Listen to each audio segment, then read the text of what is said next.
Look, I got involved, I didn't think about it this way, but I got involved in public life because of the abuse of power. I mean, my dad would say, you know, the greatest sin of all is the abuse of power.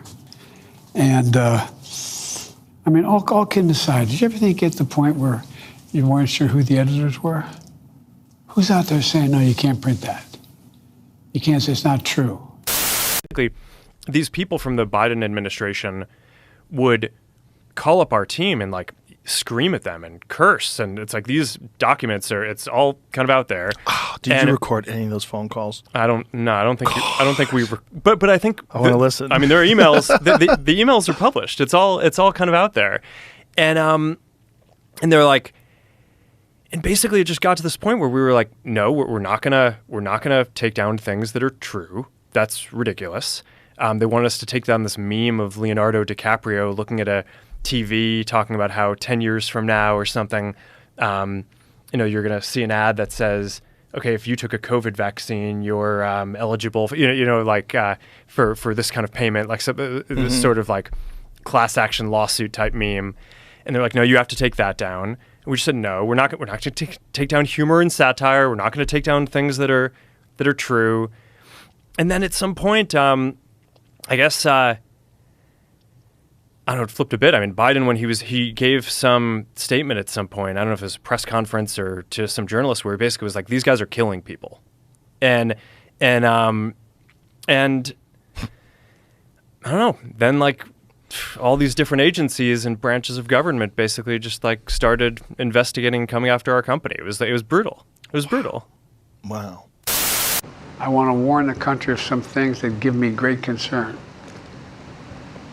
This is a dangerous and that's a dangerous concentration of power in the hands of a very few ultra-wealthy people.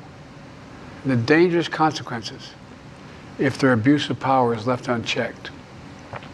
Today, an oligarchy is taking shape in America of extreme wealth, power, and influence that literally threatens our entire democracy, our basic rights and freedoms, and a fair shot for everyone to get ahead.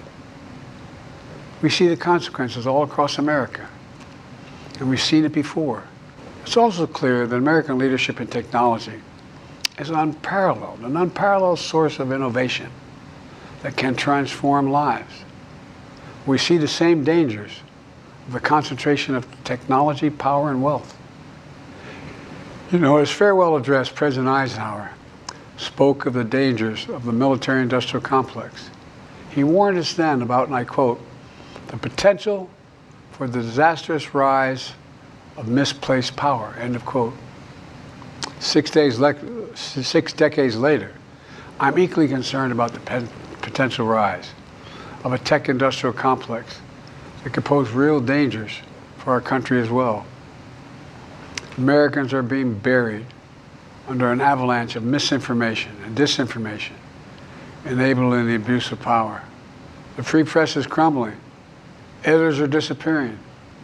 Social media is giving up on fact-checking. The truth is smothered by lies told for power and for profit. We must hold the social platforms accountable to protect our children, our families, and our very democracy from the abuse of power.